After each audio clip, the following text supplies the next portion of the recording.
یہ 17ویں سپارے کی پہلی آیت ہے اور سورہ انبیاء کی بھی پہلی ہے۔ بسم اللہ الرحمن الرحیم۔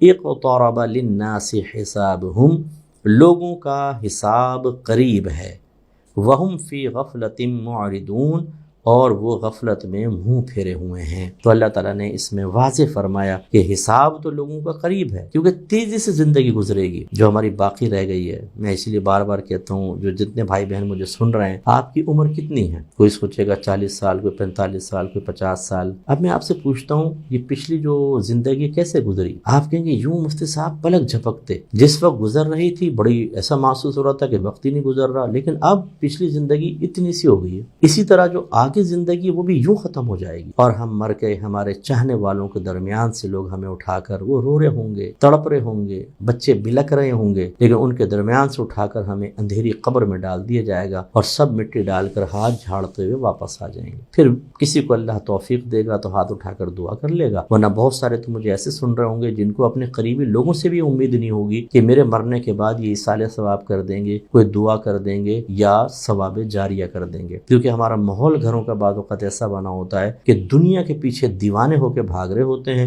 نہ بڑوں کی تعظیم، نہ ماں باپ کا ادب، نہ آخرت کی کوئی فکر، اور پھر ہم بھی غفلت میں اور وہ بھی غفلت میں۔ میں ایسے تمام سننے والے بھائی بہنوں سے گزارش کرتا ہوں اور بار بار آپ کو عرض کرتا ہوں، یوں نہ سمجھیں کہ بھی بہت عمر باقی ہے، یوں سمجھیں کہ بہت گزر گئی، تھوڑی سی باقی ہے، اور وہ تھوڑی بھی اچانک ختم ہو سکتی ہے۔ پھر کیا ہوگا؟ اللہ نے واضح فرمایا، وَهُمْ فِي غَفْلَةٍ مُعْرِضُونَ، حساب قریب ہے اور وہ غفلت میں منہ پھیرے ہوئے ہیں، یعنی حق کو قبول کرنے سے منہ پھیرے ہوئے ہیں، نیک اعمال کرنے سے منہ پھیرے ہوئے ہیں، اور بہت سارے اس کے مفاہیم۔ تو میں آپ سب سے گزارش کرتا ہوں، ذرا اپنی موت کو یاد رکھیے، کسی بھی وقت دروازہ زندگی پہ دستک ہو سکتی ہے۔ اپنی قبر کی تنہائیوں کو یاد کیجئے، میدان محشر میں اللہ تعالیٰ کی بارگاہ میں کھڑے ہو کر حساب و کتاب کو یاد کیجئے، جہنم کی ہولناکیاں، جنت کے انعامات کو اپنے پیش نظر رکھیے، تاکہ دل آخرت کی طرف مائل ہو۔ نبی کریم صلی اللہ علیہ وسلم ارشاد فرماتے ہیں کہ ہر انسان کے 3 دوست ہوتے ہیں، ایک وہ جس کی دوستی اس کی زندگی تک قائم رہتی ہے، جیسے ہی مرتا ہے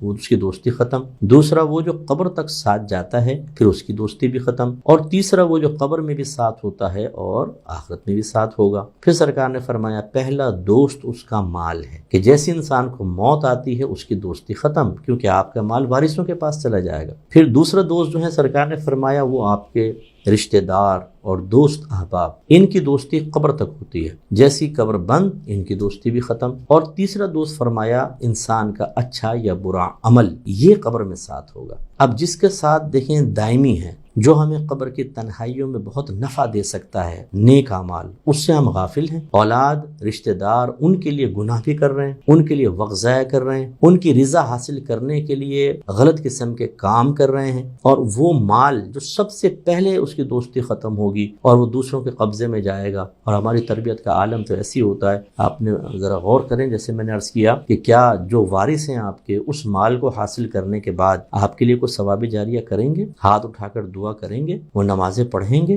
بہت سارے والدین ایسے ہوں گے میری اس بات کو سن کر کہیں گے کہ ہمیں کوئی امید نہیں کہ ہماری اولاد ہماری قبروں پر آئے گی، ہمارے لیے ہاتھ اٹھا کے دعائیں کرے گی۔ تو پھر میں آپ سے کہتا ہوں، جن کی دوستیاں ختم ہونے والی ہیں، تو میں یہ تو نہیں کہتا ہوں کہ آپ مال بھی سارا بانٹ دیں اور اپنے بیوی بچوں کو چھوڑ دیں، ماں باپ کو چھوڑ دیں کہ سب یہیں رہ جائیں گے، دوستیاں ختم کر دیں، نہیں۔ اصل کیا ہے، ان سے کم دل لگائیں، ان کی طرف ان کو ٹائم دیں، لیکن بس جائز جو ہے کوئی ناجائز کام ان کے ساتھ نہ کریں، اور ان کی اتنی محبت دل میں پیدا نہ کریں کہ آپ کی آخرت برباد ہو جائے۔ اپنی قبر کو پیش نظر رکھیں، اس میں کون سی چیز کام آئے گی اسے اپنے ذہن میں رکھیں، وہ ہے نیک عمل۔ اب اگر کوئی برا عمل کرتا ہے تو دیکھیں مال بھی گیا، رشتہ دار بھی گئے، اور قبر کے اندر جو ہمارا ساتھی بنے گا وہ برا عمل ہوگا، وہ دعائیں نہیں کر رہے، وہ بھول گئے، مال آپ کو نفع نہیں دے گا، اور یہاں برا عمل عذاب قبر کی شکل میں مسلط ہوگا، اللہ نہ کرے۔ تو پھر کیا ہوگا؟ اس لیے میں آپ سب سے گزارش کرتا ہوں، غفلت سے جاگیں، علم دین سیکھیں، سب سے پہلے اس کے تقاضے کے مطابق عمل کریں، قرآن پاک ترجمہ تفسیر سے پڑھیں۔ میری تفسیر تدبر قرآن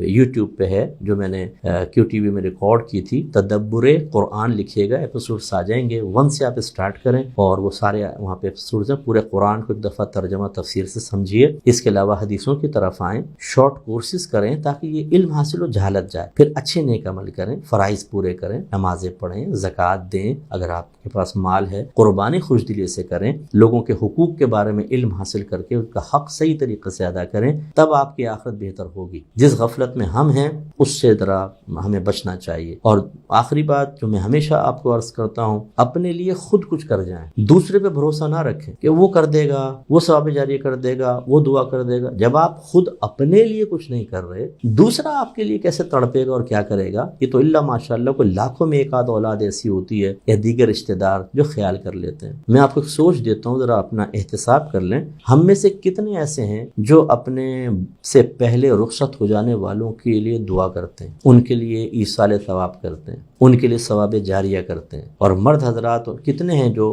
قبور پہ ان کے حاضر ہوتے ہیں۔ اپنے عمل کو دیکھ لیں آپ، یہی ہمارے ساتھ ہونے والا۔ اس لیے میں گزارش کرتا ہوں، زندگی میں کرنا ہے وہ کر جائیں، اچھے نیک عمل کریں، کسی کے ساتھ زیادتی کر چکے ہیں تو معافی مانگ لیں، کسی کا مال دبایا ہوا ہے ادا کر دیں، اور اپنے لیے ثواب جاریہ کریں۔ آپ بچوں کے لیے ضرور کریں، اپنے گھر والوں کے لیے ضرور کریں، لیکن کچھ اپنی آخرت کے لیے بھی کریں۔ اللہ کی راہ میں کچھ ایسا ثواب جاریہ کر جائیں کہ پھر قبر میں جانے کے بعد آپ حسرت سے کبھی ادھر کبھی ادھر کبھی اس کی طرف نہ دیکھ رہے ہوں، بلکہ جو آپ کے اطراف میں قبرستان میں دیگر مردے ہیں وہ آپ کو رشک بھری نگاہوں سے دیکھ رہے ہوں کہ کس قدر خوش قسمت آدمی ہے، یہ اپنی زندگی کی قدر کر کے چلا گیا کہ روزانہ نیکیوں کے تھال اور فرشتے نازل ہو رہے ہیں قبر پر، اور قبر نورانی ہو رہی ہے۔ کاش ہم بھی ایسا کر لیتے۔ اور یہ جو بھولا پن ہے جی، ہم نے 70,000 دفعہ کلمہ پڑھا کر اللہ کے پاس بطور امانت رکھوا دیا تاکہ مرنے کے بعد ہمیں مل جائے، یہ کوئی تصور نہیں ہوتا مذہب کا۔ جو آپ نے کیا وہ امانت وامانت کچھ بھی نہیں ہوتا، وہ آپ کے نام مال میں لکھ دیا جائے گا۔ یہ سوچنا کہ یہ تھوڑا سا کر کے مریں گے تو یہ قبر کے اندر پھر